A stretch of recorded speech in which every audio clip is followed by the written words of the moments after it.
Assalamualaikum warahmatullahi wabarakatuh. Innal hamdalillah nahmaduhu wa nasta'inuhu wa nastaghfiruh wa na'udzu billahi min shururi anfusina wa min sayyiati a'malina. May yahdihillahu fala mudilla lahu wa may yudlil fala hadiya lahu. Wa asyhadu an la ilaha illallah wahdahu la syarika lahu wa asyhadu anna Muhammadan abduhu wa rasuluhu la nabiyya ba'dah. Sallallahu alaihi wa ala alihi wa sahbihi wa sallama tasliman katsira. Amma ba'd. Ini adalah majelis kita, majelis yang mana di situ kita mempelajari hal-hal yang berkaitan dengan akhlak, baik itu akhlak yang buruk maupun itu akhlak yang baik, yaitu tata cara kita bermuamalah dengan orang lain, sikap kita terhadap orang lain, baik itu kawan kita sendiri atau itu guru kita atau keluarga kita atau siapapun. Majelis ini telah lama terhenti. Penyebabnya adalah kemarin kita ujian 2 minggu, kemudian setelah itu kita libur 3 minggu, dan sekarang baru kita kembali ke pondok. Dan oleh sebab itu sekarang baru kita bisa memulai kajian ini kembali. Untuk diketahui, majelis ini adalah majelis kita. Ya, ini adalah majelis santri dalam memperbaiki dirinya dalam hal bersikap, dalam hal bermuamalah kepada kawannya terutama, dan kepada gurunya, kepada orang tua, dan kepada kaum muslimin semua. Malam ini pelajaran kita adalah bab yang paling terkenal, yang sangat terkenal sekali, yang kalian insyaallah sudah tahu semua, yaitu babul ghibah. Ghibah terkenal sekali kan? Terkenal sekali, sering diulang-ulang oleh ustaz-ustaz di dalam kajian, dalam ceramah, dalam khutbah, bahkan sering disebut-sebut masalah ghibah ini, karena memang sebagai manusia kita memang suka ghibah. Di suatu sisi kita suka berita, kita suka cerita, kita suka gosip, kita suka mengetahui tentang orang lain. Di sisi lain, kita juga suka apabila kita mendengarkan sesuatu keburukan pada orang lain, keburukan itu nggak ada pada kita, itu terasa enak. Terasa enak. Ketika keburukan yang kita sebutkan pada orang lain itu ternyata nggak ada sama kita, itu kita merasa seperti ini.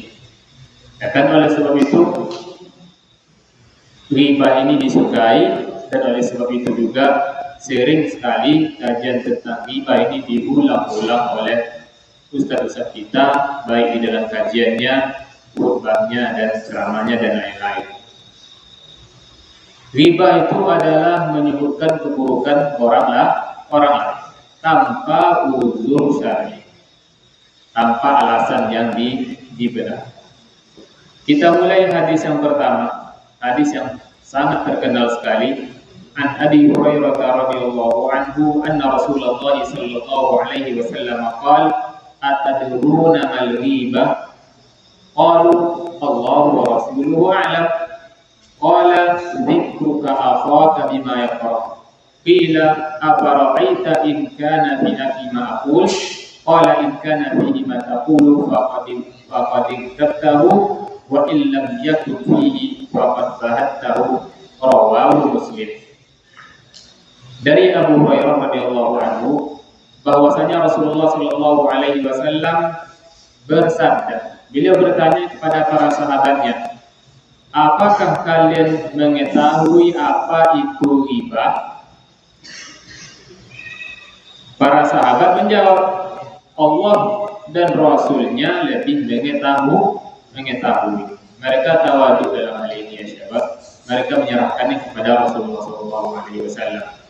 Kemudian Nabi Muhammad SAW mengatakan ghibah itu adalah dzikruka akhaka bima yakrah. Kamu menyebutkan tentang saudaramu dengan sesuatu yang dia itu nggak suka disebutkan.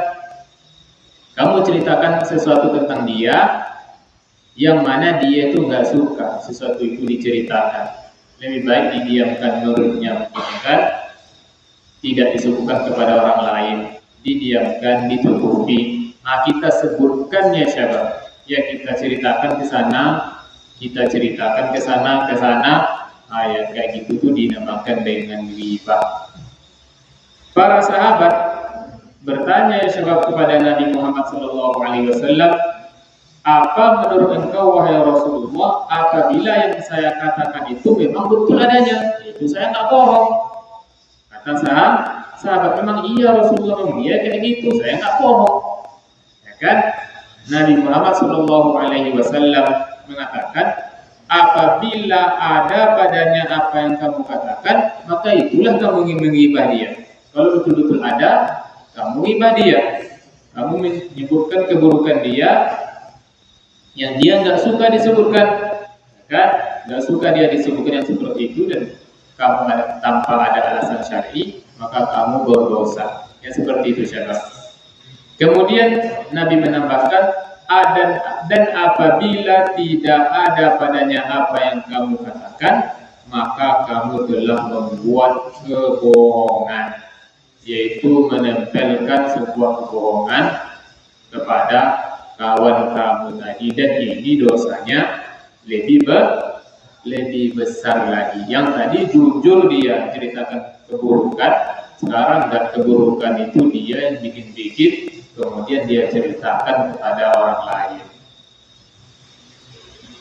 Hadis berikutnya, An Abi Barzah al-Aslami radhiyallahu anhu qala Rasulullah sallallahu alaihi wasallam, ya ma'syara man amana bilisanihi wa lam yadkhulil iman qalbahu la taghtabul muslimin wa la tattabi'u awratihim fa innahu man ittaba'a awratihim yattabi'u Allahu awratahu wa man yattabi'illahu awratahu yafdahu fi baitihi. Rawahu Abu Daud wa sahahahu Al-Albani.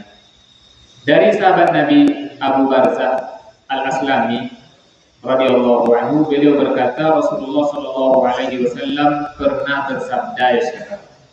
Beliau di sini menyeru kaum muslimin semuanya. Seakan-akan Rasulullah ada di tengah kita sekarang, kemudian beliau menyeru kita semua. Beliau mengatakan, ya ma'syara man amana bilisanihi wa lam yadkhulil iman qalbah. Wahai orang-orang, wahai orang-orang yang telah beriman dengan lisannya. Dia telah mengatakan la ilaha illallah, telah mengakui dengan lidahnya, mengakui rukun iman yang 6 dan rukun Islam yang 5 telah dia akui. Dah beriman dia. Ya. Kemudian Nabi menambahkan, dan belum lagi iman itu masuk ke dalam hatinya, baru sekadar di lidah saja tampak, belum sampai ke dalam hatinya. Kemudian Nabi menambahkan, la taghtabul muslimin, janganlah kalian menghibah kaum muslimin. Jadi kalau orang yang menghibah kaum muslimin itu adalah orang-orang yang iman belum sampai ke dalam hatinya. Harusnya apabila dia beriman, maka dia menyukai apa yang disuka, menyukai untuk saudaranya, apa yang dia sukai untuk dirinya, dan dia membenci bagi saudaranya apa yang dia benci untuk dirinya. Sekarang dia enggak kayak gitu. Dia suka padahal kawannya tidak suka. Orang seperti itu berarti orang yang belum masuk iman itu ke dalam hatinya lagi. Kemudian Allah Subhanahu wa taala, kemudian Nabi Muhammad SAW menambahkan, wala tattabi'u auratihim, jangan kalian cari-cari kekurangan mereka. Aurat itu bisa dibermaknakan kekurangan, ya sebab bisa bermaknakan kesalahan dan lain-lain. Ya, jangan kalian cari-cari. Kalau tampak oleh kita, ya dilarang. Tapi kalau nggak tampak oleh kita, tidak usah dicari-cari. Misalnya nih, kita cerita tentang bulan itu ada kekurangannya. Kita tanya, kalau si itu gimana? Kalau si itu gimana? Itu namanya kita sedang mencari-cari kesalahan, kekurangan, aib orang lain. Kemudian Nabi menambahkan, fa'innahu, maka barang siapa yang mencari-cari kesalahan orang lain, kekurangan orang lain, maka Allah Subhanahu wa taala akan mencari-cari kesalahannya dan kekurangannya. Maksudnya di sini Allah Subhanahu wa taala akan menjadikan orang-orang juga mencari-cari kesalahannya dia dan keburukannya dia. Wa may yattabi'illahu awratahu, siapa yang Allah yang nyari-nyari auratnya, yaitu menyari-nyari kesalahannya. Maksudnya di sini melalui orang lain. Allah yang suruh orang lain, jadikan orang lain mencari-cari kesalahan dia, maka Allah Subhanahu wa taala akan menghinakan dia walaupun dia di rumahnya. Maksudnya di sini akan Allah sebutkan kesalahannya dia kepada orang lain walaupun dia sembunyi dalam rumahnya itu. Ya kan? Maka orang akan nyari-nyari kesalahannya sampai kesalahannya di dalam rumahnya. Ya, tidak mungkin ya sebab apabila kita itu suka mencari kesalahan orang, menyebut-nyebut kesalahan orang, kemudian orang enggak melakukan sesuatu yang sama kepada kita, itu mustahil. Ya, itu mustahil. Hukum Allah kayak gini. Ya, hukum Allah, sunnatullah kayak gitu. Siapa yang suka menceritakan aib orang lain, maka orang lain akan mencari aib dia untuk diceritakan juga. Maka cara yang terbaik agar aurat kita, kesalahan kita, aib kita ditutupi oleh Allah Subhanahu wa taala, caranya kita juga tidak usah menceritakan kesalahan, keburukan, aurat, aib orang lain seperti itu. Kemudian hadis berikutnya, an Sa'id bin Zaid radhiyallahu anhu an Nabi sallallahu alaihi wasallam qala, inna min arba riba al-istiqalata fi irdil muslimi bi ghairi haqq, rawahu Abu Dawud wa sahahahu al-Albani. Dari Sa'id bin Zaid radhiyallahu anhu, dari Nabi Muhammad sallallahu alaihi wasallam, beliau bersabda, sesungguhnya termasuk dari riba yang paling riba. Riba tahu sebab? Riba itu adalah kesalahan, ya, sebuah kesalahan yang apabila kita lakukan dia nambah-nambah terus. Dia nambah terus. Kayak apabila kita utang piutang, kemudian sebulan nggak bayar, tambah, sebulan nggak bayar, tambah, sebulan nggak bayar, tambah, kayak gitu terus, ya kan? Nah, kata Nabi Muhammad SAW, termasuk dari riba yang paling riba ya sebab adalah berbuat semena-mena terhadap nama baik seorang muslim, ya, tanpa hak. Berbuat semena-mena itu sebab maksudnya tidak peduli dia terhadap harkat dan martabat orang, nggak peduli terhadap nama baik orang, nggak peduli. Kemudian dia ceritakan kepada orang lain, cerita itu menyebar. Selagi cerita itu menyebar terus dari generasi ke generasi, maka dia mendapatkan dosanya itu riba. Itu dosanya nyambung terus. Contohnya, ya, dosa orang-orang yang menuduh ibu kita berzina. Itu Ummul Mukminin Aisyah radhiyallahu anha. Padahal di dalam Al-Quran telah diberitakan oleh Allah Subhanahu wa taala bahwasanya itu berita bohong. Tetapi sampai sekarang berita itu masih digoreng terus, kemudian masih ada sampai sekarang orang yang percaya, ya, itu kelompok Syiah. Mereka itu sebab gimana tuh orang yang pertama dosa-dosa yang mereka lakukan, Syiah lakukan, maka itu tuh dosanya kembali kepada orang pertama. Siapa orang pertama? Yaitu Abdullah bin Ubay. Ke dia dosanya itu dosa ribanya dia itu ya, dosa ribanya itu kayaknya sampai Allah alam sampai kiamat mungkin masih ada orang kayak gitu ya, dosanya dia yang nanggung. Abdullah bin Ubay. Nauzubillahi min dzalik. Yaitu nggak peduli ya siapa, pokoknya dia enak cerita, nggak peduli beritanya betul atau enggak, beritanya bermanfaat atau enggak peduli.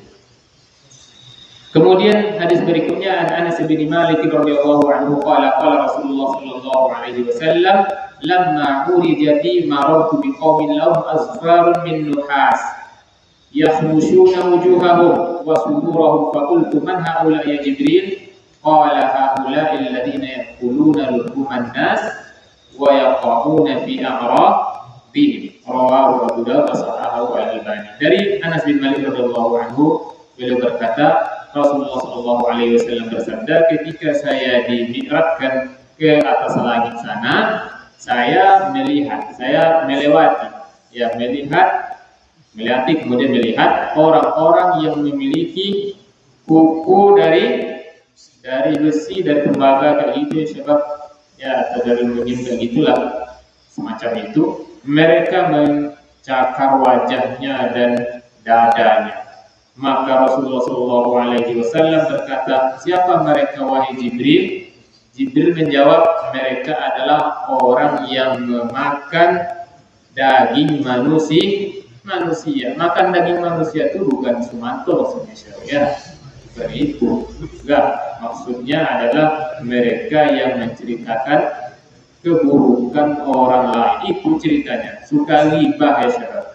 Wa yaqauna fi a'radihim, yaitu dan mereka itu terjatuh dalam memperburuk nama baik orang lain, itu memburuk-burukkan atau menjatuhkan nama baik orang lain.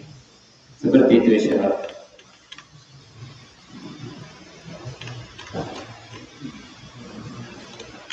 Masih ada 3 hadis lagi insyaallah. Bisa kalian sabar? Ini hadis 3 ini bercerita tentang pengecualian dari menceritakan keburukan orang lain. Ternyata ada pengecualiannya. Ya, yang pertama, An Aisyah radhiyallahu anha qalat qala Nabi sallallahu alaihi wasallam ma azunnu fulanan wa fulanan ya'rifani min dinina syai'an. Qala al-Laits kana rajulaini minal munafiqin. Rawahu al-Bukhari.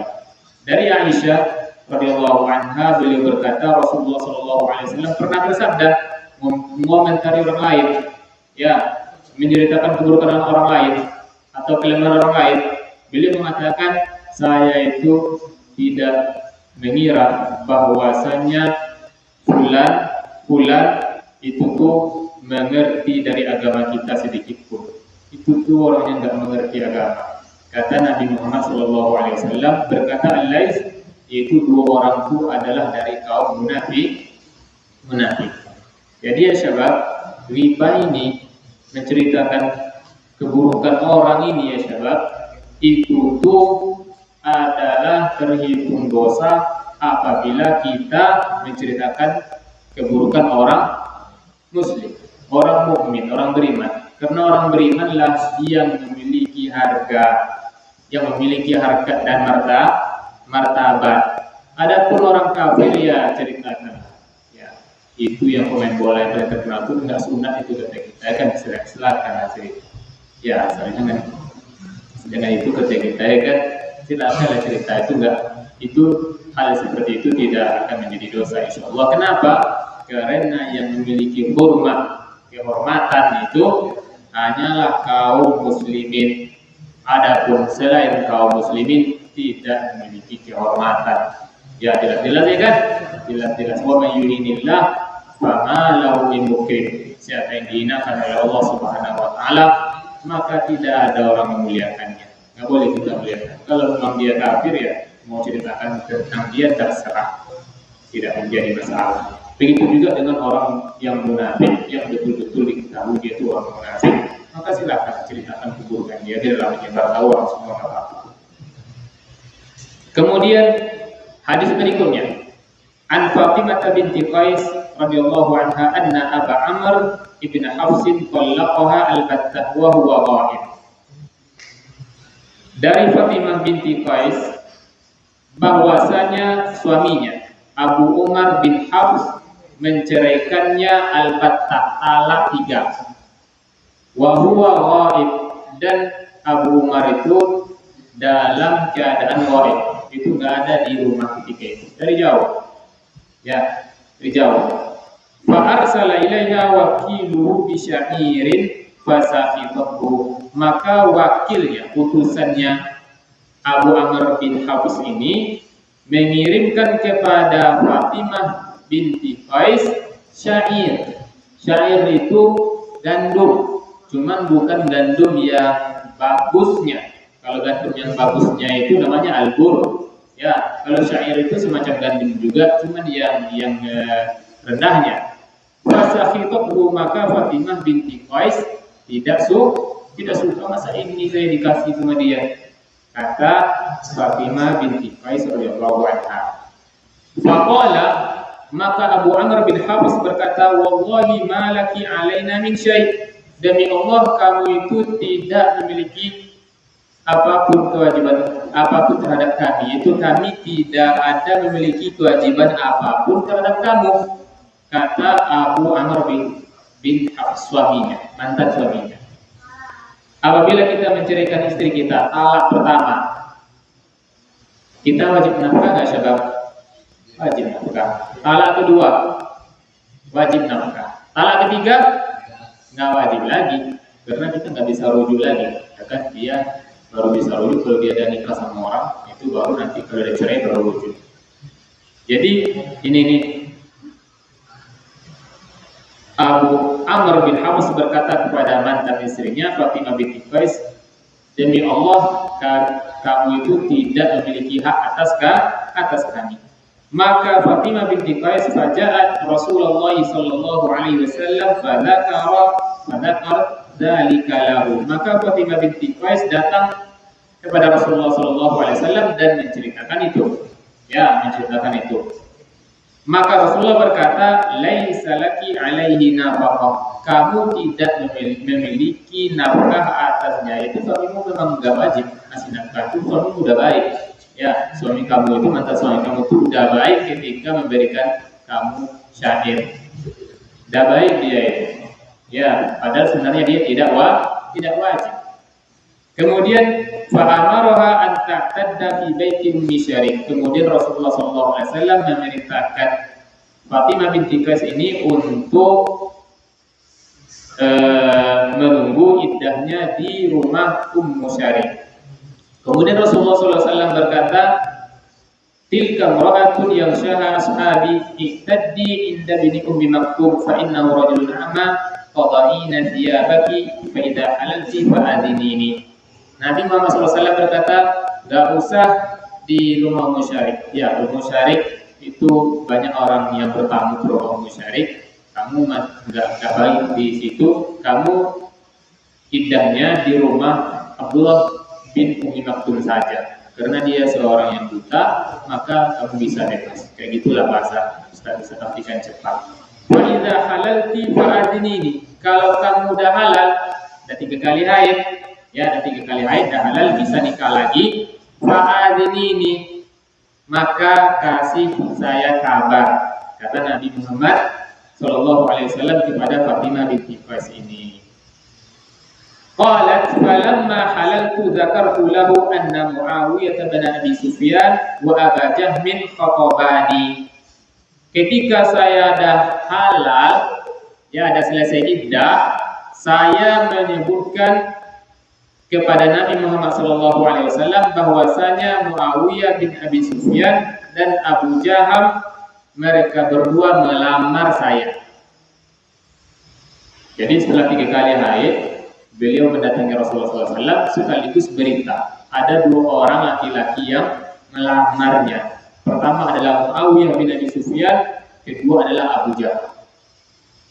Kemudian Rasulullah SAW bersabda, "Amma Abu Jahmin fala yadhau asahu an atiqihi, wa amma Muawiyah fasu'lukun la mala lahu, intihi Usamah bin Zaid." Jadi Nabi Muhammad SAW di sini ya syabab menyebutkan keburukan atau kelemahan dua orang sahabatnya. Beliau mengatakan, adapun Abu Jahal, maka dia tidak meletakkan kayunya dari pundaknya. Para ulama berbeda pendapat dalam menafsirkan hal ini. Ada yang mengatakan Abu Jahal itu suka mukul. Ya, dan itu nggak baik kan? Ada yang mengatakan Abu Jahal itu suka safar, suka musafir, pergi ke sana, pergi ke sini, pergi ke sana, pergi ke sini, sehingga nanti kalau dia menikah dengan Abu Jahal, maka Fatimah binti Qais akan banyak ditinggal di rumah. Kemudian Nabi menambahkan, wa amma Muawiyah fasu'lukun la mala lahu. Adapun Muawiyah, maka dia itu su'luk, nggak ada hartanya.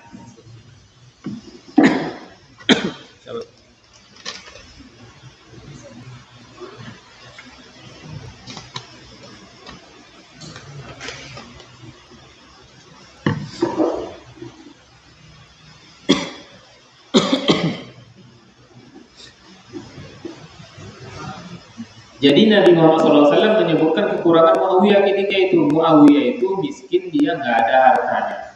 Nanti sulit memberi kamu nafkah, kata Nabi Muhammad SAW. Kayak gitu. Kemudian Nabi menambahkan nikahi Usamah bin Zaid. Fakarihtu summa qala inti Usamah fa nakahtuhu. Maka saya nggak suka, kata Fatimah, nggak suka sama Usamah bin Zaid. Kemudian Nabi mengulangi lagi, iki Usamah nikahi Usamah. Katanya nikah sama Usamah. Kata Nabi Muhammad SAW. Kemudian Fatimah fanakahtuhu, katanya. Maka kemudian saya nikah dengan Fatimah, dengan Usamah bin Zaid. Faja'alallahu bihi khairan wa qtatabtu bihi rawahu Muslim. Maka Allah Subhanahu wa taala menjadikan padanya kebaikan dan saya suka kepada Usamah bin Zaid. Di sini ya syabab, boleh nggak kita mengibadah kalau ada alasan? Yaitu kalau ada sebuah kepentingan yang kayak gitu ya syabab, maka boleh. Daripada orang terlanjur ya kan, terlanjur kayak gitu menjadi malah-malah orang-orang yang memiliki kekurangan yang dapat mengganggu ketentraman kita dalam kehidupan setelah menikah kayak gitu. Hadis terakhir. An Aisyah radhiyallahu anha anna Hinda bint Utbah radhiyallahu anha qalat ya Rasulullah inna Aba Sufyan rajulun syahih wa laysa yu'tini ma yakfini wa waladi illa ma akhadtu minhu wa huwa la ya'lam. Faqala khudhi ma yakfiki wa waladaki bil ma'ruf. Muttafaqun alaih. Dari Aisyah radhiyallahu anha bahwasanya Hind binti Utbah, yaitu istrinya Abu Sufyan, berkata, wahai Rasulullah, sesungguhnya Abu Sufyan itu adalah seorang yang pelit. Katanya, ya seorang yang pelit. Walaysa yu'tini, dan dia tidak memberikan aku dan anakku sesuatu yang dapat mencukupi kami. Itu dia pelit, nggak ngasih nafkah kecuali dikit nggak cukup. Kata Hind binti Utbah kepada Rasulullah. Illa ma akhadtu minhu wa huwa la ya'lam, kecuali yang saya ambil dia nggak tahu.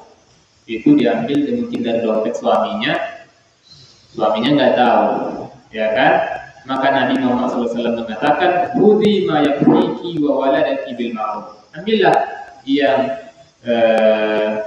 secukupnya untuk kamu, yang cukup buat kamu dan anakmu, bil ma'ruf, yaitu dengan kebiasaan, sesuai kebiasaan, tidak banyak-banyak.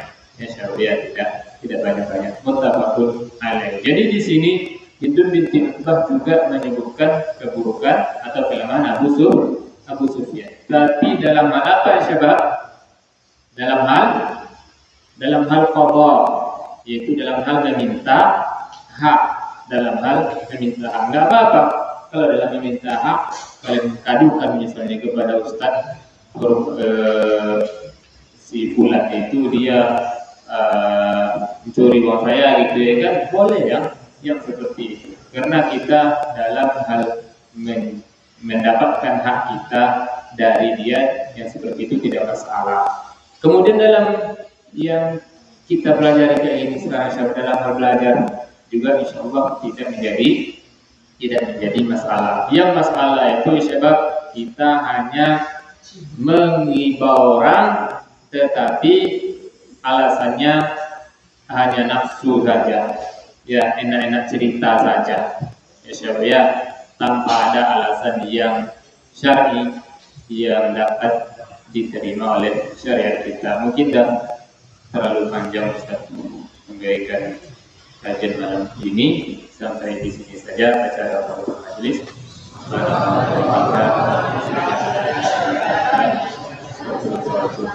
Assalamualaikum warahmatullahi wabarakatuh.